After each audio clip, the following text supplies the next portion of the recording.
Hello everyone, in this video I'll be showing you an OP sword lance build guide in Elden Ring. What's fun about this weapon is its weapon art is really cool and it deals a ton of damage, so you can continually attack with it like this. And it's got a lot of reach to it, which is great, so you can get in there. But you can also use a shield with this weapon and stand behind the shield to block all damage and attack with it. So it's a very fun weapon to use in Elden Ring, so I'll be going over this leveling guide at level 150, but if you're a higher level, I'll tell you where to put the stats.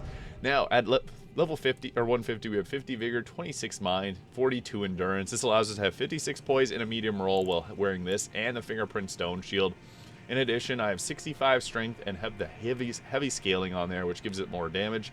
11 dexterity, which is the minimum to equip this, and 15 faith to be able to cast some things like flame grant me strength, which is going to be a big boost to our damage. So you don't even have to put the shield up because you'll attack faster if you don't, but typically what we want to be doing in combat is using the shield and our weapon art to move around. So I also have the two-headed turtle talisman there, the Great Jar's Arsenal, and I use the Great Shield Talisman or the Pearl Shield Talisman, but you can also go with something like the Shard of Alexander to boost the weapon damage of the skill, because the skill is really fun to use, so definitely take advantage of it.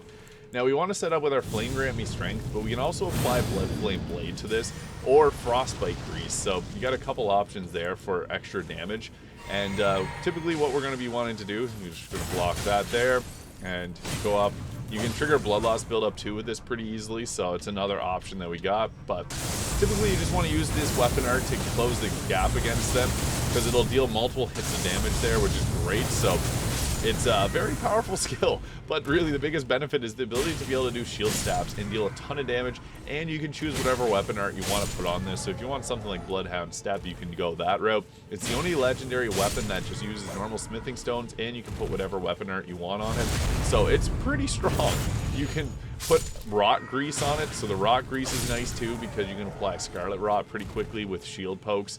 So it's adaptable. You got multiple different ways to deal damage with this thing, so that's what makes it so great. But you can also, if you're going above level 150, you can put points into your faith and arcane to be able to get some different incantations like the dragon ones, and also put more mind, because this does use a bit of FP. But typically what we want to start off with is going like this, and then you can also put your frostbite grease on here, which is great because that just deals a little bit extra damage. And even the charge attacks hit pretty hard, so it's 1600 on a charge attack there. Pretty good. It hits hard. You can use different talisman like the axe talisman if you want to focus more on that aspect of things. We're not getting a whole bunch of extra damage because we're able to take them out before we can proc the frostbite off on them, but you can see there, having a shield up allows us to, we did get hit by him because they can hit around the shield unfortunately, but if you're facing a boss, they're going to be facing against you with the shield, so you're going to be dodging most of those attacks. But you can see here, this is a pretty fun way to go about doing things, because you can fly around, you can target different enemies too if you take out the first one with your first attack there. But yeah, this sword lance is a really fun weapon because you can change a bit. You can change a lot of different things about it depending on what you need for a boss. So fire damage, ice damage, you name it. And it also has a fast attack if you don't use your shield. So sword lance is a very powerful weapon in Elden Ring, capable of doing a lot of different things. So I highly recommend giving it a shot, as you get it from Commander Gaius. So yeah, use the shield with this. If you don't want to use the fingerprint stone shield, the verdigris shield's great too, but this does override your weapon skill, so you need to have that no skill on the shield. But even something like the brass shield does a good job too for tankiness. So yeah, if you found this video useful, please hit the subscribe button below. Thank you so much for watching, and I'll see you all in the next video.